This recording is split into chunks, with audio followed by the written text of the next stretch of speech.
Welcome back to the Chosen Life podcast. After a long hiatus of silent meditation retreats, traveling to BC and being all around, back in the studio, first time taping actually at my place.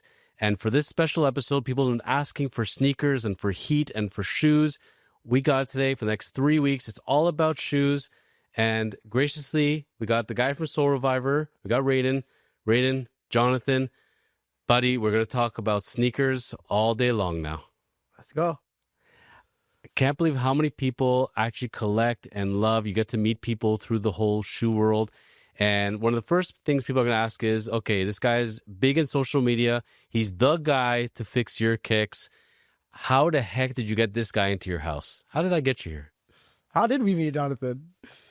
Well, my son Jeremiah and Jeremiah at the Rec. So you need your Nissan cars or used cars, go to Jeremiah. Jeremiah found you on Instagram, said you're the guy to fix the kicks. And so we connected and we did 1 pair, we did 2 pairs, we did 3 pairs. And somehow we ended up with 18 pairs. The first one that we did was the Laser 4s, I believe. Yeah. The Laser 4s and the Louboutins for you. That's right. Red bottoms. The red bottoms. The red bottoms. And man, they came back and they just came back so beautiful. And so we said, you know what? Instead of doing like a couple here and there, we're just going to do, all the ones that we have any imperfections.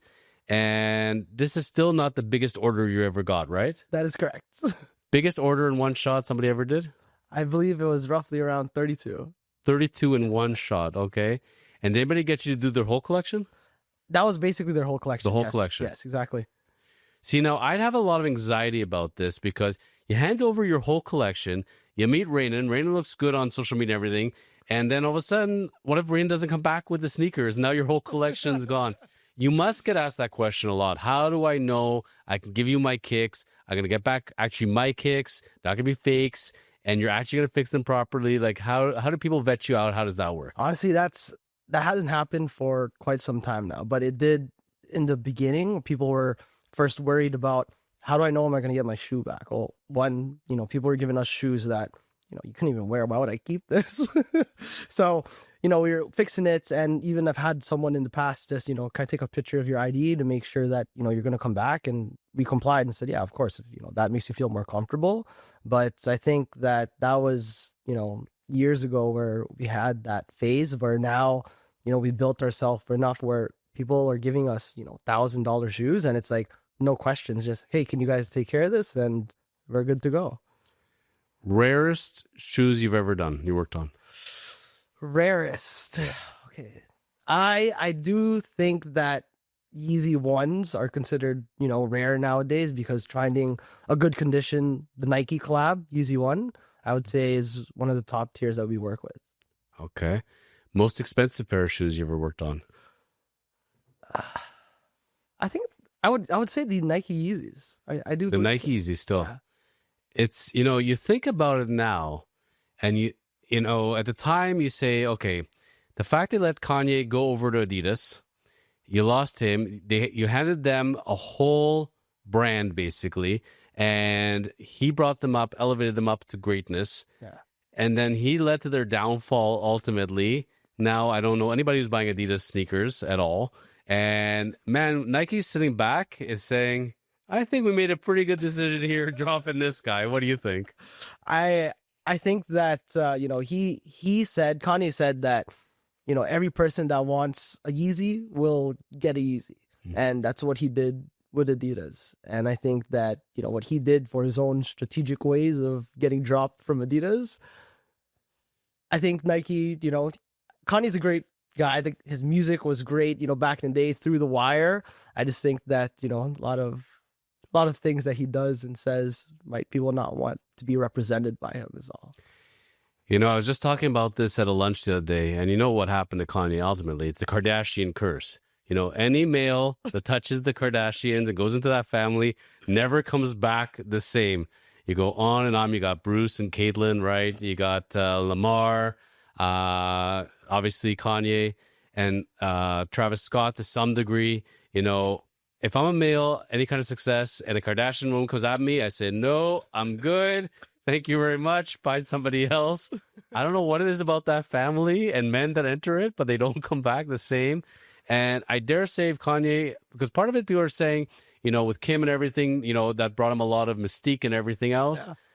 I think ultimately, if he had stayed away from that path and not wanted that kind of attention, I think he could have done a lot of better things. Yeah. Now he's gone so overboard as far as racist, homophobic, and I don't know how you come back from that. Yeah. And so let's say, for example, Kanye joins up with, I don't know, Puma, and let's say they come out with a whole new Yeezy line or whatever they're going to call it. It's never going to have the mystique that those Yeezys had back in the day. For sure. Or even the, it was kind of like the Kanye Air Force. If you're referring to what I'm referring to, had the little like graduation bear on it. Mm-hmm. It was a Bapesta, I believe, but that was a great sneaker. Yeah, but now, I mean, I think it's done. And I still got my bread Yeezys. Still love the way they fit and everything.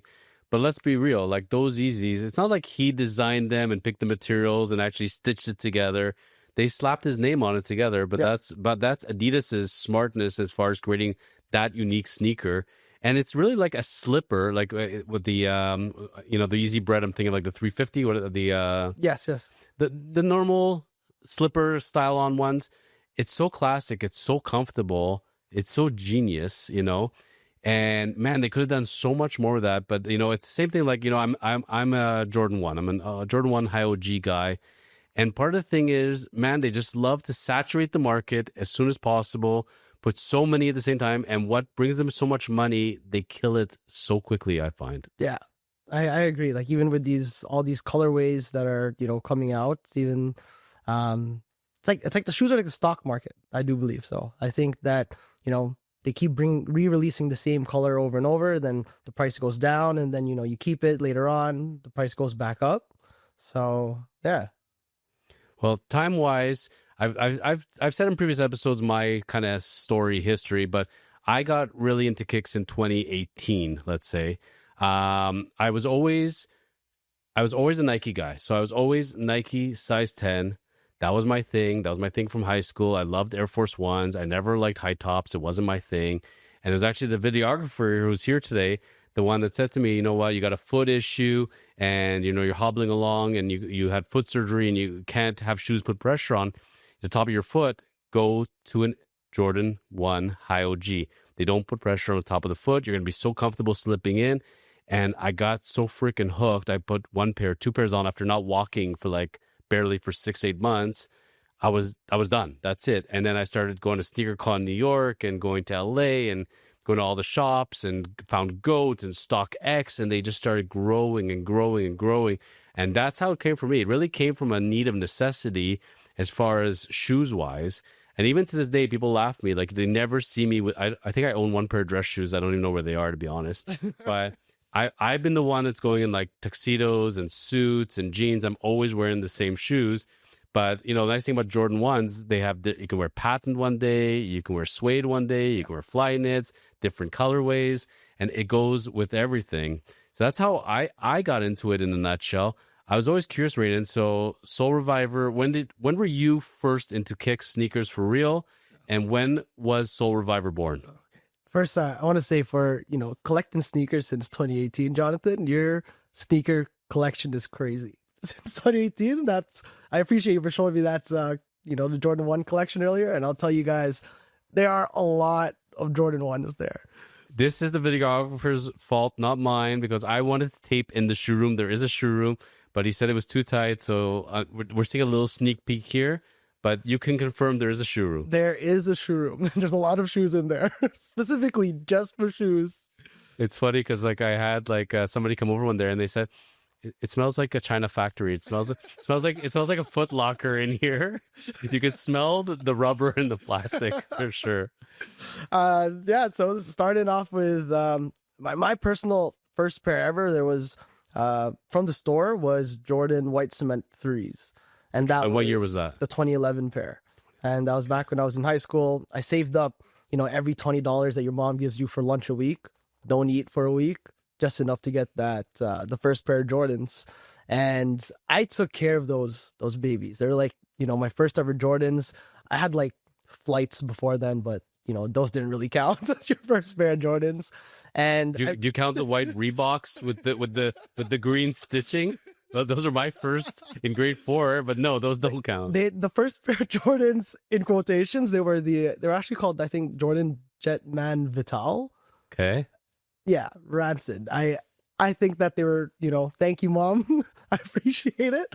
But my first pair of Jordans was the white cement 3s back then. Okay. And those ones were purchased from the store. Before that actual pair, I actually purchased a pair of Oreo 6s as well. Yeah. And that was also, I think, in 2010. But I bought those off of Facebook, and it was like, I think it was $60 at the time.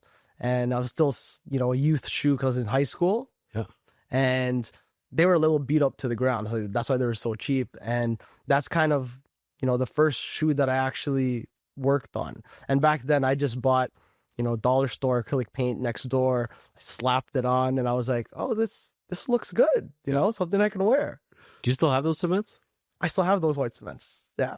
So you're going to love this. My first real pair of shoes were my Air Force Ones that I bought in the Nike outlet in Windsor 20 years ago. Wow. I bought 2 pairs, one to wear and one to keep. Yeah. And the one to keep disappeared one day. A partner of mine said, oh, you got these shoes sitting here doing nothing, so I sold them for you on Marketplace. Here's $40. Yeah, I had the same look on my face. Thank you, but...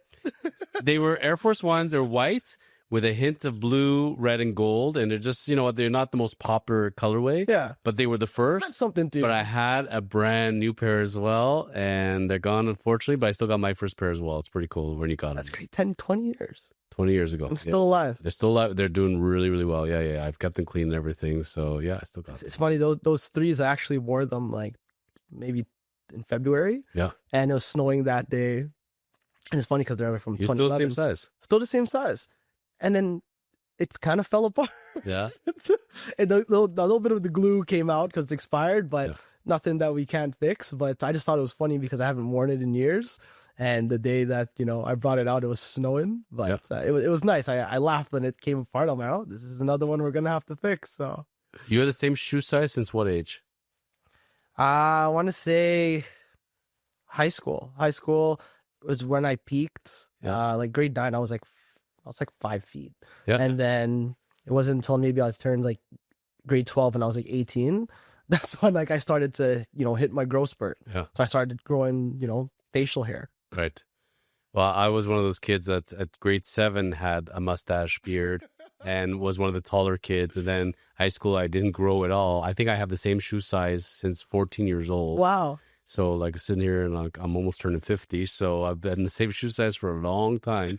People warning me that as you get older, your feet shrink. I'm screwed if that happens. I heard that happens. That is not happening. My feet are still the same size, still doing well. Don't need Viagra for my feet yet, so I'm good. And, but I'm still a size 10. My son Jeremiah, he was a size 10 for about, I don't know, a month or two, literally. Yeah. And now he's a size 11. He was crying. He wanted to have the same shoe size as me so he could share my shoes. But when you're a size 11, you can't wear a size 10. It's not going to happen for him. So it's funny how, high school is when we get our shoe size and then we're good to go.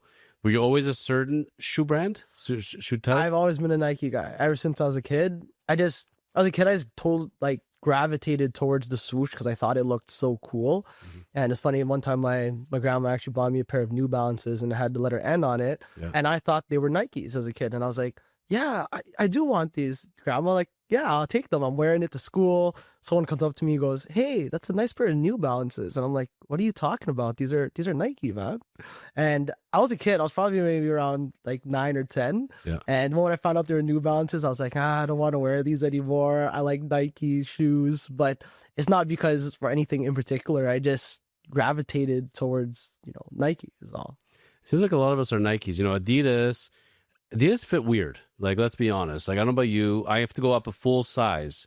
So I'm normally a 10 Nike. Yeah. I'm an 11 in Adidas. Are you the same thing? I have never owned a pair of Adidas in my life or tried on a pair. You're lying. On my life. You have not had a pair of Yeezys, like, owned. I always wanted the Nike Yeezys when it came out, and I regret not. I'd like a Bentley, but it's not going to happen. Like that. That ship has sailed, man. That's what I did believe that, maybe one day we'll find like, a really super beat pair that's for a good price. But even when the Adidas Yeezys came out, I never really grabbed the pair for myself. I just Nike fan. If you see anybody ever with a pair of Spike Lee Jordan 1s, that little Spike Lee in the corner, the navy blue, let me know. It's like, I go over to Fight Club in New York, and they got a pair in the showcase there. I think it's 15,000 US. It's probably not happening. It's amazing, like, remember back when the Chicago Off-Whites first came out? Yeah. And, the Rust Pinks. And it's like, oh, we could have picked these up at $1,000, and that seemed like a lot of money at the time. Now it's chump change, considering how much they went up to. The ones that I thought for sure would be attainable at the beginning were the Dior's. Really? I honestly thought Dior's could be had at $1,000, $2,000 before they skyrocket. Yeah. They were always crazy. They were never attainable. I was so wrong about those. I do like them. I eyed them in magazines for months, and I'm like, I want these so badly. And to get a pair of Dior Jordan 1s was always going to be around $10K, and it's like, no. So is that a pair that you would be looking for in your collection? It's just not realistic. It's like telling you that, like, I'm going to meet Jennifer Aniston and we're going to have a relationship. It's just not going to happen. Jennifer's not going to feel the same way. It's a dream. It's a dream. It's just not. If it comes for the right price. There's reality, and then there's fantasy. Okay. I like to live in reality. I don't live in the land of fantasy. So probably not going to happen. It could happen. I could be on a plane somewhere, and she gets bumped to coach, and we just have a conversation. She says, oh, I saw your book in the bookstore. Maybe it would start that way. Probably not going to happen. So no, Jennifer's not going to happen, and the Dior's are not going to happen. And that's what I tell most collectors, like, you don't have to dream to the moon. Yeah. Like, even for the average person, $1,000 is a lot of money for a pair of shoes, And the way the prices keep fluctuating, everything else, those shoes that people wanted at $1,000, maybe now they can pick them up used for $300, $400, $500, depends on what condition they're in. But in this kind of market now, where not everything is flying off the shelves, they're sitting on a lot of stock, prices have come down. I think that now is more than ever the time to pick up sneakers if you wanted your dream pair. Yeah, I agree with that 100%. Right now, it's definitely a buyer's market. Like, if you want whatever sneaker, like, getting them used right now is like the lowest price. Like, I think last time we were talking, one of the ones that I still want in my collection, my personal collection, is the 2017 Royal Ones. Yep. And I lined up for those back in the day. And, when I was there, they're like, okay, all the next size available is size 12. And I had to get the size 12's the only thing left. I ended up selling it. Never ended up getting a pair ever since. I've been looking on, Facebook Market, eBay, Kijiji, different places. And like now, this year specifically, I'm seeing used pairs, relatively good condition. Like, lowest I saw was like $80. The other one was mid, around 150. But definitely a buyer's market right now. And it also depends on where tastes go. Like, I'm always going to be a Jordan 1 high OG guy. That's a given. Where I've kind of moved over to, again, the videographer, his fault. He got me into dunks because Yeezys I'm done. I don't love how the Adidas fits. I like the slip-on type. Air Force Ones are chunky. It's carry around like paperweight on your feet. That's how it feels like with the Air Force Ones. I've always loved them. And by the way, a Jordan 1 high OG is really just a high Air Force One in many, many ways. People can say otherwise, but same creator, obviously. Just went a different style. I don't like the high Air Force Ones with the strap. So this is where the high Jordans to me are just a lighter, taller version of the Air Force One. But I started getting into dunks, low dunks, and easy to slip on. Life is very simple with them. And slowly. And dunks, man, like, they're sitting on the shelves all day long, most of them. Yeah. You can buy them on the resale market for under $100 a pop. So this is where, you can get nice shoes. You can use them easy. And they're shoes really to wear and beat up, not just for collectors. When you get these kind of shoes and you get them made up, it's hard to wear them afterwards because you don't want to scuff them. You don't want to ruin them. So it's almost like they become like art more than they are to wear. Yeah. I hear that. For my personal collection as well, it's like, I like to wear shoes. I think it's good when you wear your shoes because they last longer, but sometimes I still have pairs that I haven't worn because I can't bring myself to, put it on my foot, but I just want to look at it and, appreciate it. It becomes more of a collector's piece at that point. I think we'll pause here. We'll talk about that next week on how to maintain our shoes and talk about how you're bringing shoes back to life, because I know a lot of people have been asking about that. So this is Ranen from Soul Reviver. Ranen, how do people reach you on social media? Social media, we're soul.reviver on Instagram. Same thing on TikTok. Amazing. So this is the guy that makes our shoes look amazing. I'm Jonathan, Chosen Lawyer. We'll be back next week. Chosen Life Podcast.